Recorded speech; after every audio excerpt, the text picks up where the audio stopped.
Okay, this story is actually insane. And the worst part, every single detail just keeps getting darker the more you look at it. So picture this. A mother who has made an entire career out of telling the internet how present she is suddenly drops a story that completely contradicts everything she's been saying for months. And when you line up each version of a story side by side, something very chilling starts to show. Stephanie and Drew, the resilient Jenkins, are still out here ignoring their little children. And now Stephanie is suddenly trying to pin everything on Drew so he can look like the better parent. Except neither of them are good parents, not even close. And somehow, Stephanie has decided that the best way to fix this is to drag Drew down lower, hoping it will make her look higher. Spoiler, it does not. But let's go back for a second because her latest story, it was not only messy but also exposed every lie she has told about the birth of baby Manova. So, Stephanie posted a story where she was holding baby Manova, looking emotional in that very specific way she does, like she wants you to feel sorry for her before she even opens her mouth.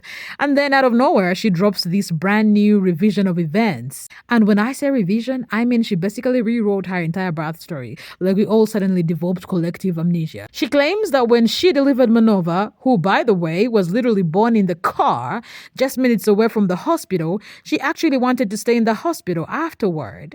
According to her, she was exhausted, mentally done, and needed that stay like it was her only chance to breathe. She says Drew had been mentally checked out during her pregnancy, disappearing into his own crashing out moments, leaving her to carry the entire weight of the household. She paints this picture of herself being drained, overwhelmed, emotionally collapsing, and because of all that, she supposedly wanted that hospital stay to rest and recover. But then she goes on to say that Drew pressured her. No, not pressured. She says he forced her to leave the hospital immediately, as in, I was exhausted, I need peace, I want to stay, but Drew pushed me out of the door. So Stephanie and Drew must be fighting again because she posted to her Facebook stories claiming that Drew's the reason she left the hospital early when she had her daughter. But a lot of people probably already guessed this and have said it and speculated it, whatever. But believe it or not, I actually wanted to stay in the hospital after I had Manova. I was like kind of looking forward to the hospital stay, dare I say, because you know when people make those like memes or those funny little posts about like a mom could literally say a hospital stay is like a vacation for her because she just doesn't get time away. That's how I was in that mindset at that point because that's where Drew was going through his like crash out period, and he mentally was just, I don't know. That's that. But I was carrying the load of the entire household, and I was about to have a baby, and I was just freaking mentally so exhausted. There's just one problem because that's not what she said when she originally posted the video. Girl is here, and she made her memorable entrance in the car, just minutes away from the hospital. I knew going into labor I wanted to do things as natural as possible. I wanted to stay home for as much of the labor as I could, and that's exactly what ended up happening. We headed to the hospital, didn't quite make it there when she was born in the car. I really didn't want to spend very much time at the hospital. I wanted to get home to my other kiddos, especially my toddler. I haven't spent any time away from him, so being away from him at night would just be weird. But I did spend I think 8 hours in the hospital and then went back home.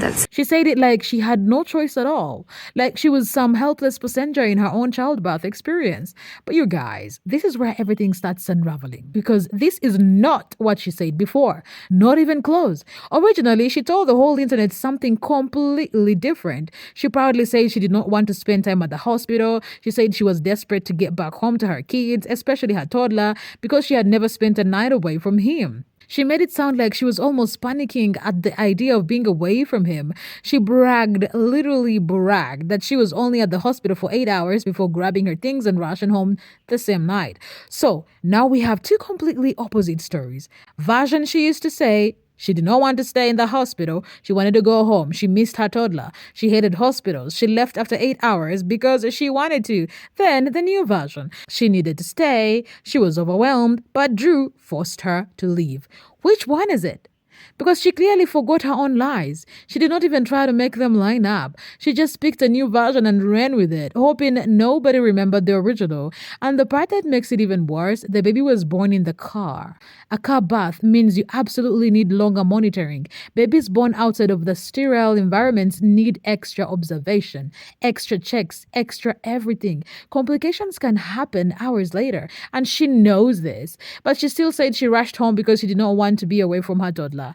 So why erase that detail now? Why suddenly flip the narrative so aggressively? Because Drew has been getting more support lately, and Stephanie cannot handle that. The moment people start seeing even a tiny bit of improvement in Drew, she panics. She scrambles for a new angle, a new story, and a new way to paint him as the villain. And in that panic, she always exposes herself more than she exposes him. Let's get into why this suddenly came up, because honestly, the timing is too convenient and the energy behind it feels so desperate. Stephanie has been showing this very loud, very obvious jealousy towards Drew. And it's almost funny because he's not even getting huge praise, just the tiniest bit of support. People are saying, oh wow, he cleaned the motel, or he seems more honest lately, or it looks like he's actually trying. Just tiny, basic, bare minimum things. And even that was too much for her. She couldn't stand it. She immediately swooped in like, nope, absolutely not. We're not doing this narrative today. And she jumped straight into discrediting him. When Drew was praised for cleaning, she did not even let that moment breathe. She instantly hit back with, he only cleans because he doesn't have kids to look after. Like, girl, you could have said nothing, but nope, she had to bring the kids in. Had to make it sound like she's the one drowning while he's just skipping around with a mop. And now, because that little job did not work the way she wanted, she's dragging out this random hospital story to make him look even worse. A deadbeat dad who supposedly forced her to leave the hospital early. But here is where it gets messy. Even if Drew did convince her to leave, which she contradicts with her own previous story, that still means she chose Drew's comfort over her newborn baby's health. She admitted, without realizing it, that she followed what he wanted even though she supposedly believed it wasn't good for the baby. She exposed herself either way, and that is the part she did not even think through. But speaking of exposure, she accidentally opened another terrifying door. She said they rushed home to get back to the kids. Okay, but both of them were at the hospital. So who was home with the kids at the time? Because Stephanie has never, not once mentioned a babysitter, no friends, no neighbors, no family, nothing. She's proudly said many times that she has nobody and trusts nobody. So if both parents left the apartment to go deliver a baby, does that mean 4 kids were left alone? Was a 9-year-old left in charge of a toddler and 2 young kids overnight? During a literal childbirth? That is what her own story suggests. She revealed that by accident. And the moment she brought this whole incident back up, she slipped and uncovered a detail she had previously tried to bury. And something else makes this whole thing even more suspicious. If she suddenly wanted to stay in the hospital so badly, why didn't she stand up for her child? Why didn't she insist? Why did she not tell Drew no? Why was she bowing to what the king daddy wanted if she knew it could harm her baby? None of it adds up. The entire vision of events feels like a rushed, sloppy attempt to paint Drew as the irredeemable one, like she needed a new villain moment ASAP because the internet wasn't dragging him hard enough for her taste. There is something else she exposed, and honestly, the moment you see it, you cannot unsee it. It's one of those details where you pause the video, lean in and think, wait a second. When she posted that video, talking about the hospital situation, she used this dramatic black and white filter. You know, the one where everything looks soft and washed out, so you can't really tell what's going on, except her eyes. Her eyes were so red, so irritated, so unfocused that even the filter couldn't hide it. And black and white filters casually hide everything, but not this time. Her eyes did not reflect the way eyes normally do in that filter. They looked glazed over, heavy, almost like she was struggling to even keep them open. And I'm sitting there thinking, no, because why do your eyes look like that? Why do they look tired, that foggy, that distant? Something is off. And look, this isn't me reaching. This is me looking at the same clip everyone else saw. Her eyes told a whole different story that she did not tell. Because that level of redness, that level of haze, it's not I'm stressed. It's not that I am tired. That is something else, which is suspicious on its own. But then it gets worse because not only would that explain why she's randomly brought up and old story in the middle of the night, it also raises real questions about substances. And the part that honestly made my stomach drop, she was breastfeeding during that time. So whatever was in her system, she was passing directly to baby Manova, a newborn, a baby that already came into the world through a chaotic car bath and needed even more protection. And that, I'm sorry, but that is terrifying. Absolutely terrifying. And then she posts a subscriber only video at 2 a.m., like actually 2 in the morning, when most parents are tiptoeing around trying not to wake their kids. But no, Stephanie decides this is the perfect time to turn on the camera, talking loudly in a motel bathroom with that echo that literally bounces off every tile like it's trying to expose her. Meanwhile, her kids, the same kids she shushed just a few days ago for making the tiniest sound while Drew was sleeping, are supposed to be knocked out during a school night. And instead of giving them the quiet they need, she's in the bathroom ranting to subscribers like it's a therapy session. So Stephanie Jenkins' new sub only is basically her just ranting about how she doesn't sleep and how she has insomnia. But I guess the best thing about this little live is that it's available out there for you without you having to go to Stephanie Jenkins' page, sub, and pay for anything. It's all out there. You're the very real MVP, whoever is recording it for us to watch. But let's go ahead and get into it really quick. First of all, she is always up. Like, it's 2 a.m., your babies are sleeping. Why are you not sleeping? If you're a hardworking mom, Stephanie Jenkins, you would be exhausted. But again, you say you're in an insomnia-induced episode because you can't sleep. Second of all, she must be close to the 15th. Or I should say, she must have just gotten her food stamps, right? Because she always apologizes in her sub-only lives. Like, the first thing she always says is, I'm sorry that I'm not always here. I'm sorry that I haven't been on. I'm sorry that I'm not making enough videos.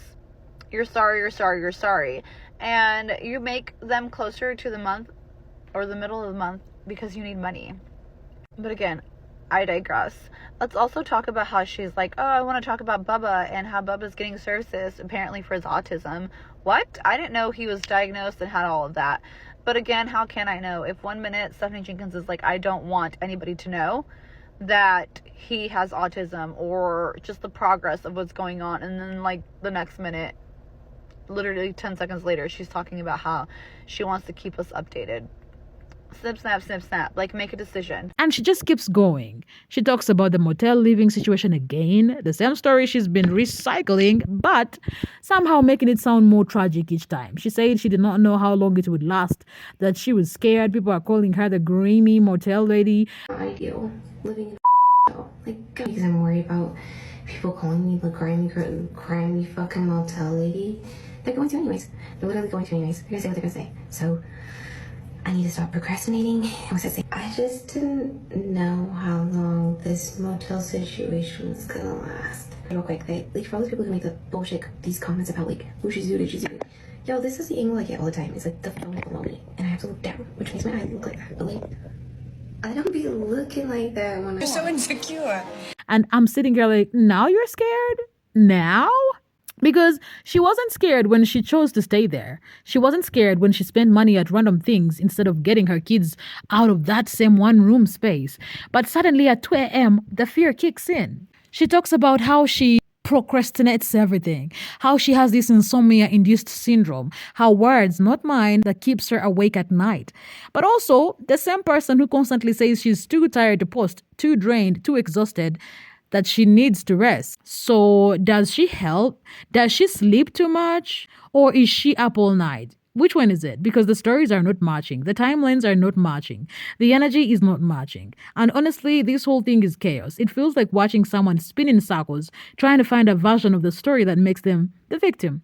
She's suddenly terrified of being labeled the grimy motel lady, but she was perfectly comfortable living in that motel, doing lives in the bathroom, spending her money on air fryers, gadgets, and random purchases instead of improving her children's living conditions. And the part that hurts the most, she knew those kids were about to spend the holiday in that one single room. One room, one bathroom, one tiny space with no privacy and no real comfort. But instead of doing everything she could to change that, she was focused on providing people wrong, focused on image, focused on clapping back. She was more concerned about being embarrassed online than about giving her kids a better life. More concerned about her reputation than her kids' reality. And that is what makes this whole thing feel so heavy, so avoidant, so painfully telling. And then Drew posts, and his post, it almost felt like he was the only one trying. He captioned it, "Let post. Have been working a little overtime as well as normal routine, trying to make as much as I can to get out of here and also before the holidays." He showed pictures from the motel, packages that Stephanie had shown, but instead of bragging, he thanked the gifters. He apologized for posting late. He showed Dishon even though he's technically not supposed to, but at least it was his father posting him and not Stephanie cosplaying motherhood. He even showed them grocery shopping with EBT. He wrote, "The little EBT we got allows us to be a little more flexible. Every dollar helps." Drew trying to get them out of the motel. Stephanie saying she's going to make the motel holidays more magical than people in their homes. The delusion is wild. This is the same woman who said she makes more money than everyone on her page. Yet she's living in a motel, using EBT, buying unnecessary items, and refusing to get a real job. Content creation can be a job, but she doesn't actually create content. She rants, she lies, she spreads chaos. And her views, they are temporary. She compares herself to content creators who put in real effort, research, editing, structure, but she doesn't do any of that. And because of that, the kids are about to spend the holiday season in a motel. One room, one bathroom, one window, all because their parents failed them. Let me know what you think about this entire situation in the comments. This story is a mess from start to finish, and somehow, every time Stephanie tries to make herself look good, she ends up exposing more of the truth. Like and subscribe to keep updated, because with the Jenkins, every day is a new disaster.